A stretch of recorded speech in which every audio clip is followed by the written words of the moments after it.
So hello guys, welcome back to our channel. कैसे हैं आप लोग? होप आप सब लोग बहुत अच्छे होंगे। और ये है most updated video IBPS PO की स्ट्रेटजी के ऊपर। आई नो बहुत लोग बहुत टाइम से वेट कर रहे थे क्योंकि तो ये वीडियो एकदम लास्ट तक देखना, पूरी स्ट्रेटजी को समझना प्रॉपरली कि कैसे आप बहुत इजीली IBPS PO को एग्ज़ाम को क्वालिफाई कर सकते हैं और एक ऑफिसर बन सकते हैं। ठीक है, तो सबसे पहले हम बात करेंगे प्रीलिम्स एग्जामिनेशन की। देखो, इस एग्जामिनेशन के अंदर आपको पता चल गया होगा अभी तक कि 3 सेक्शन आते हैं प्रीलिम्स के अंदर: क्वांट, रीजनिंग और इंग्लिश। सबसे पहले इंग्लिश की बात करें क्योंकि इंग्लिश में बहुत सारे लोग स्ट्रगल भी करते हैं और कुछ लोग का अच्छा होता है। 2 तरीके के लोग होंगे, दोनों के बारे में हम लोग बात कर लेते हैं। जिनकी इंग्लिश अच्छी है उनको बहुत ज़्यादा मेहनत करने की ज़रूरत नहीं है। इतने ज़्यादा मेहनत करोगे तो कन्फ्यूज़न ही होगा और ज़्यादा एफर्ट लगेगा कि ऐसे कैसे होता है, ये क्यों होता है। बस ये पता होता है कि हाँ, ये सही पढ़ा है और ये गलत पढ़ा है, उस बेसिस पे हमारी सारी इंग्लिश चलती रहती है। तो बैंकिंग एग्जामिनेशन के अंदर आपकी इंग्लिश का रोल ज़्यादा नहीं होता है। जो रोल होता है वो होता है कंप्रीहेंशन का। तो आपको ये करना है कि आपको रीडिंग करनी है, न्यूज़पेपर पढ़ो। जिन लोगों की भी इंग्लिश अच्छी नहीं है, आप एक आदत डाल लीजिए अखबार पढ़ने की। आप उन लोगों के ऊपर आते हैं जिनकी इंग्लिश वीक है। आप एक स्टेप पहले से शुरू करोगे तो आपको बहुत बेसिक शुरुआत करनी है रीडिंग की। आप बिल्कुल भी ज़रूरी नहीं है कि न्यूज़पेपर पढ़िए। अगर आपका मैगज़ीन पढ़ना पसंद है, स्टोरी बुक्स पढ़ना पसंद है तो वो ले आइए। अगर फ़ोन से पढ़ना चाहते हैं तो फ़ोन से पढ़िए। और उसके बाद बिल्कुल सिंपल वर्ड में आपको बिल्कुल इजी लैंग्वेज के अंदर पढ़ना है और समरी बनानी है। मतलब आपको समझना है और फिर कोशिश करनी है जो आपने पढ़ा है 4-5 लाइन में उसको समराइज़ करना है। समराइज़ करके लिखिए। बस इस चीज़ का ध्यान रखिए कि आप ग्रामर सही से लिख रहे हों। अगर आप पे ग्रामर भी अच्छी है तो आपको एक बार ग्रामर पढ़ लेनी चाहिए। ग्रामर के रूल एक बार देख लो, सारे पढ़ लो कि हाँ ये ऐसे होता है, वैसे होता है। और जो सबसे अच्छा तरीका है, जब ये पढ़ लो फिर उनको रिवाइज़ करना है, वो है एरर डिटेक्शन। आप मेरे जितनी भी इंग्लिश की वीडियोस या स्ट्रेटजी देखोगे, इसके बारे में मैं हमेशा बात करता हूँ। और अगर मैं इतना बात करता हूँ तो इसका मतलब इसमें कुछ तो सच्चाई होगी ना। एरर डिटेक्शन एक बार शुरू करो, दिन में 5 डिटेक्शन करने की कोशिश करो। एक टाइम ऐसा आएगा वही कि जो आपके रूल्स हैं वो रिपीट होने लग जाएंगे। इतना ज़्यादा आप फेमिलियर हो जाओगे कि आप बस एडिक्शन देखोगे और फटाफट आपके सॉल्व हो जाएंगे।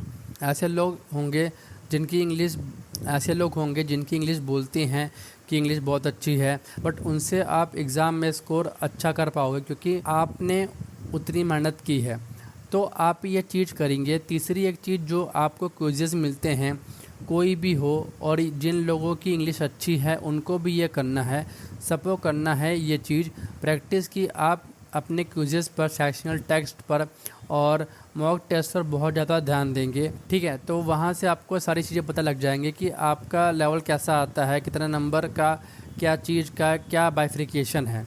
तो एक बार आपको जब वो समझेंगे तो आपको उससे बहुत हेल्प मिलेगी। मैं तो ये मानता हूँ कि जो मेरा एग्जामिनेशन क्वालिफाई हुआ था वो सिर्फ 3 चीज़ों की वजह से हुआ है। पहला, टाइम मैनेजमेंट की वजह से हुआ है क्योंकि मैंने टाइमर यूज़ किया था और अपने आप को ट्रेन किया था। दूसरा, एक सही स्ट्रेटजी पकड़ी थी, मैंने अपने स्टैंड पे के ऊपर काम किया था। और जो तीसरी चीज़ मुझे लगती है जो मेरे फेवर में काम की थी वो ये है कि मैंने बहुत सारे सेक्शन मॉक, मिनी मॉक और फुल मॉक दिया, जिसकी वजह से मेरी स्पीड और एक्यूरेसी इंप्रूव हुई, एग्ज़ाम क्वालिफाई होने लग गए। तो ये हो गई आपकी इंग्लिश की पूरी स्ट्रेटजी। अब हम रीजनिंग के ऊपर आते हैं। रीजनिंग मोस्टली लोगों का अच्छा ही होता है और शायद आप लोगों का भी अच्छा ही होगा। सबका अगर नहीं है अच्छा तो प्रैक्टिस से अच्छा बन जाएगा। जैसे क्वांट और इंग्लिश लोगों का वीक होता है, रीजनिंग किसी का वीक नहीं होता, क्योंकि रीजनिंग जितना प्रैक्टिस करोगे और थोड़ा लॉजिकल रीजनिंग लगाओगे, थोड़ा अपना प्रेशर डालोगे तो वो चीज़ अपने आप आने लग जाएगी। तो रीजनिंग में आपको क्या करना है, सबसे पहले कि अगर आप बिगनर हो तो एक बार आप जितने भी सिलेबस है कंप्लीट कर लो। गूगल से डाउनलोड करके सिलेबस का एक एक टॉपिक कर लो और टिक लगाते जाओ। जो भी हो जाए फिर आपको सिर्फ प्रैक्टिस करनी है। कहाँ से? जो मॉक टेस्ट आते हैं उनसे। बाकी हमारे यूट्यूब चैनल पे भी बहुत सारी रीजनिंग की वीडियोस अवेलेबल हैं, मैम कराती हैं, आप उनकी वीडियोस देखिए और उनसे भी आपको भी काफ़ी हेल्प मिलेगी। आपको बहुत सारे कंटेंट सर्च करने पे मिल जाएंगे वैसे तो, वहाँ से आप वो क्वेश्चन उठा के प्रैक्टिस करेंगे। सिर्फ़ और सिर्फ इसमें 2 चीज़ें होती हैं, एक होता है मिसलेनियस और एक होता है पजल्स। तो ये चीज़ें देख के प्रैक्टिस करना है और आपको पजल स्किप नहीं करना है। एक होता है पजल और एक होता है सिटिंग अरेंजमेंट। जब आप करेंगे तो आपको पता लग चलेगा कि आपकी स्ट्रेंथ क्या है और वीकनेस क्या है, किस किस पजल में आपको बहुत ज़्यादा टाइम लग रहा है और किस टाइम में बहुत कम समय में आप क्वेश्चन कर ले रहे हैं। नया पैटर्न्स क्या है, क्या ट्रेंड चल रहा है, किस तरीके से जल्दी सॉल्व कर सकते हैं, यह आपको टीचर से पता लग जाएगा जिसे भी आप फॉलो करेंगे। तो वो चीज़ें आपको फॉलो करते रहना है। साथ ही साथ में इस टॉपिक के एग्ज़ाम में पहले अटैम्प्ट करना है, क्योंकि वह बहुत जल्दी हो जाते हैं और जिसमें जितना ज़्यादा आप प्रैक्टिस करेंगे टाइमर के साथ उतना इजी होता चलेगा आपके लिए। जैसे कोडिंग, डिकोडिंग, सिलोजिज्म, इनइक्वालिटी, ये सब टॉपिक जो हैं जो आप बहुत इजीली 1 मिनट के अंदर आप 5 क्वेश्चन सॉल्व कर सकते हैं। तो ये आपको प्रैक्टिस करनी है, करने से ही आएगा। तो अब आते हैं कॉन्ट्स के ऊपर। कॉन्ट जो कि मेरा फेवरेट सब्जेक्ट है, तो कॉन्ट जो है वो बहुत सारे लोगों का वीक होता है। मेरा भी बहुत वीक था शुरू में और मुझे भी कौन से अच्छा खासा डर लगता था, लेकिन इसमें भी आपको देखना है कि कौन से टॉपिक हैं जिससे आपके स्टूडेंट बन सकती है। कॉन्ट को आप 3 सेक्शन में डिवाइड कर सकते हैं, एक मिसलेनियस में, एक अर्थमेटिक में और एक डीआई यानी कि डाटा इंटरप्रिटेशन के अंदर। अगर अर्थमेटिक वीक है लेकिन डीआई कैलकुलेशन बेस्ड है तो कैलकुलेशन सिर्फ वीक हो सकती है, वो आप प्रैक्टिस से ठीक कर सकते हैं। तो एक तो आपको डीआई करनी है, दूसरा आपको लेयर जो टॉपिक करने हैं, जैसे कि नंबर सीरीज़ के ऑलरेडी क्वेश्चंस आते ही हैं, सिंप्लीफिकेशन, अप्रोक्सीमेशन, ये सारी चीज़ें जो हैं वो बहुत इजी होती हैं, बस कैलकुलेशन है। तो मैं क्या करता था, मुझे किसी ने सजेस्ट किया कि आप 50-50 सिंप्लीफिकेशन लगाओ, क्योंकि मेरी स्पीड उतनी नहीं थी। तो उनके कहने के अकॉर्डिंग मैंने 50 सिंप्लीफिकेशन करे। देख लेना उससे आपकी स्पीड कितनी बढ़ जाएगी। मेरे पास समय PDF थी, उसके अंदर 1000 क्वेश्चन सिंप्लीफिकेशन के दिए हुए थे। तो जब मैं 25 करता चला गया तो फिर बाद में मैंने खत्म होने के बाद मैंने उसी को ही रिपीट करना चालू कर दिया।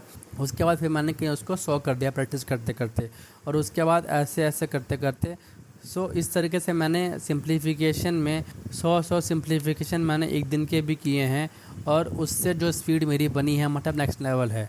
उस समय मुझे ऐसा लगता था कि जो लोग बोलते थे ना कि पेन और पेपर उठाने की ज़रूरत नहीं है, आप देख के सॉल्व करो, तो मुझे लगता था कि यार ये मेरे बस की बात नहीं है। बात ये थी कि सिचुएशन ऐसी आई कि जब मैंने इतना रिगोरस प्रैक्टिस किया तब मुझे पेन पेपर उठाने की ज़रूरत ही नहीं पड़ी।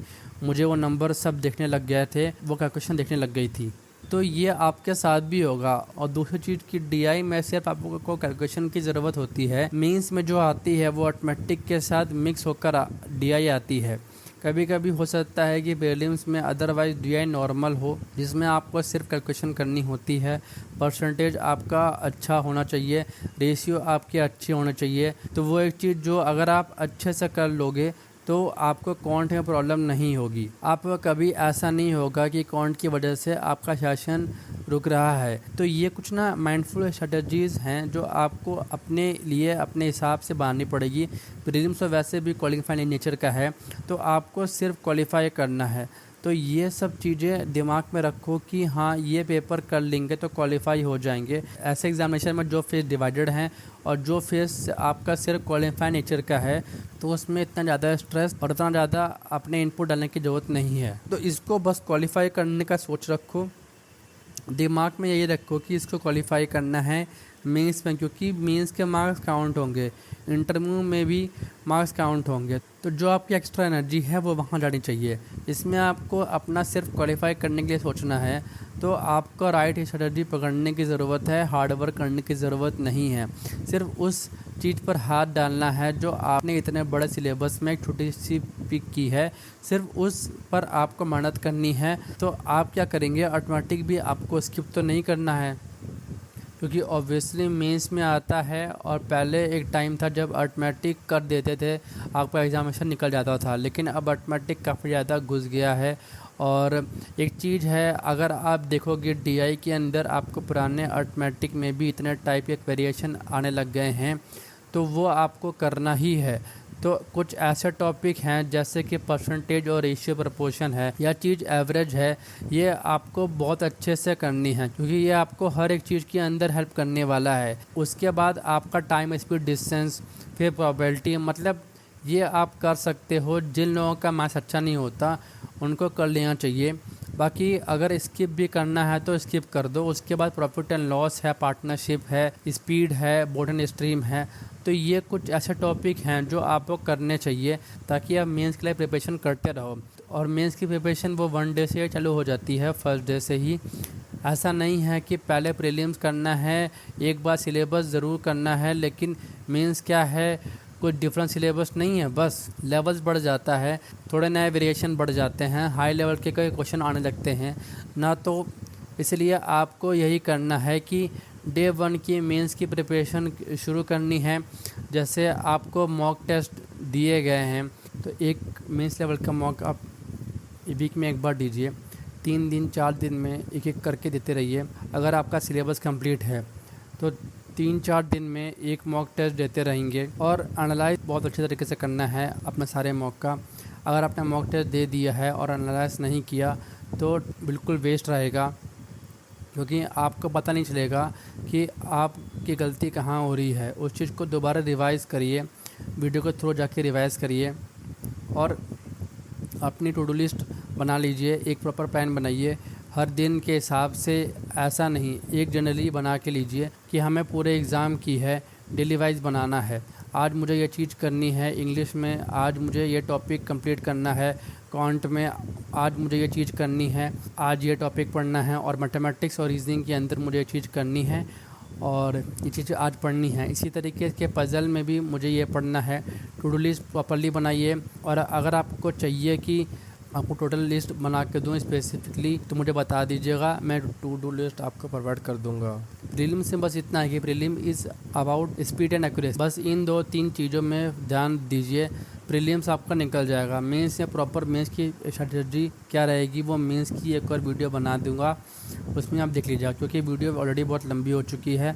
लेकिन हाँ, मेंस में सबसे ज़्यादा आपको फोकस होना चाहिए। और फिर थर्ड फेज आती है इंटरव्यू की, उसके बारे में भी बहुत अच्छे से बात करेंगे आराम से। एक बीच में डिस्कशन भी आता है जिससे लोग बहुत ज़्यादा डरते हैं और बहुत ज़्यादा टेंशन लेते हैं। लेकिन अगर आप इंग्लिश पढ़ रहे हैं समराइज जैसे मैंने कहा है तो आपको ज़रूरी नहीं होगा कि इतना स्ट्रेस लेना चाहिए। समरी कर रहे हैं तो उसमें रखने की ज़रूरत नहीं है, बहुत इजीली डिस्क्रिप्शन भी हो जाता है। तो ये एक पूरा का पूरा एग्ज़ाम पैटर्न है जो 6-7 महीने के अंदर आपको बहुत जल्दी अच्छी हाई पेइंग सैलरी मिल जाती है। और अगर अभी तक वीडियो को देख रहे हैं और इतने लास्ट तक आए हैं, अपने आप को शाबाशी दीजिए कि सीरियसली आपके अंदर इतना जज्बा है और इस एग्ज़ामिनेशन को क्लियर करने के लिए आप इतनी लास्ट वीक तक इस वीडियो को देख रहे हैं। मैंने आपको सब चीज़ें बता दी हैं वीडियो में, बस आप उनको फॉलो करिए, मॉक टेस्ट लगातार दीजिए और जो प्रॉब्लम आपको आती है उसको कमेंट बॉक्स में टाइप कर दीजिए, उसके ऊपर हम लोग अलग से वीडियो बना के बात कर लेंगे। टिल देन बस अपना ध्यान रखिए, आगे बढ़ते रहिए और आपको जल्दी मिलेंगे अपने नेक्स्ट वीडियो में। तब तक के लिए बाय।